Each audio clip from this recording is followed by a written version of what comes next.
क्या आपने कभी सोचा है कि अगर अमृत सच में था, तो आज वो कहाँ है? और क्यों समुद्र मंथन में सबसे पहले ऐसा भयंकर हलाहल विष निकला, जिसने पूरी सृष्टि को भस्म करने की क्षमता रखी थी?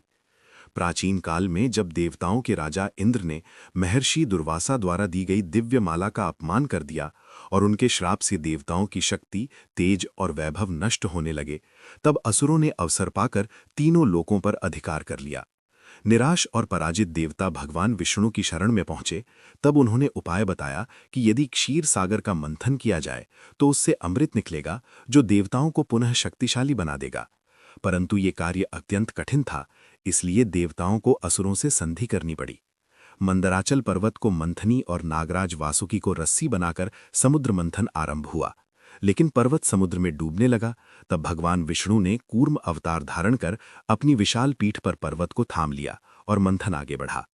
जैसे ही मंथन प्रारंभ हुआ, सबसे पहले प्रकट हुआ भयंकर हलाहल विष, जिसकी ज्वाला से देव, दानव और समस्त प्राणी भयभीत हो उठे।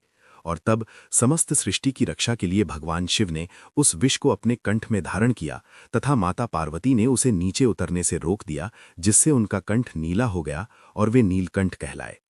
इसके बाद मंथन से एक एक कर 14 दिव्य रत्न प्रकट हुए, जिनमें कामधेनु, उच्चैः श्रवा अश्व, ऐरावत हाथी, कौस्तुभमणि, कल्प वृक्ष, अप्सराएं, चंद्रमा जिसे शिव ने अपने मस्तक पर धारण किया, वारुणी देवी, पारिजात वृक्ष, दिव्य शंख, देवी लक्ष्मी जो प्रकट होकर भगवान विष्णु को पति रूप में चुनती हैं, आयुर्वेद के देवता धन्वंतरी और अंततः अमृत से भरा कलश शामिल था।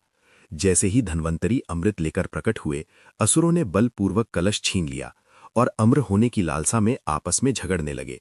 तब भगवान विष्णु ने मोहिनी का अद्भुत रूप धारण किया, जिसकी सुंदरता से मोहित होकर असुरों ने अमृत बांटने का अधिकार उसी को दे दिया और मोहिनी ने चतुराई से देवताओं को अमृत पिला दिया। उसी समय राहु नामक असुर देवता का वेश धारण कर अमृत पीने बैठ गया, पर सूर्य और चंद्रमा ने उसे पहचान लिया और भगवान विष्णु ने सुदर्शन चक्र से उसका सिर अलग कर दिया, जिससे उसका सिर राहु और धड़ केतु बना, जो आज भी सूर्य और चंद्रमा से वैर रखते हुए ग्रहण का कारण माने जाते हैं।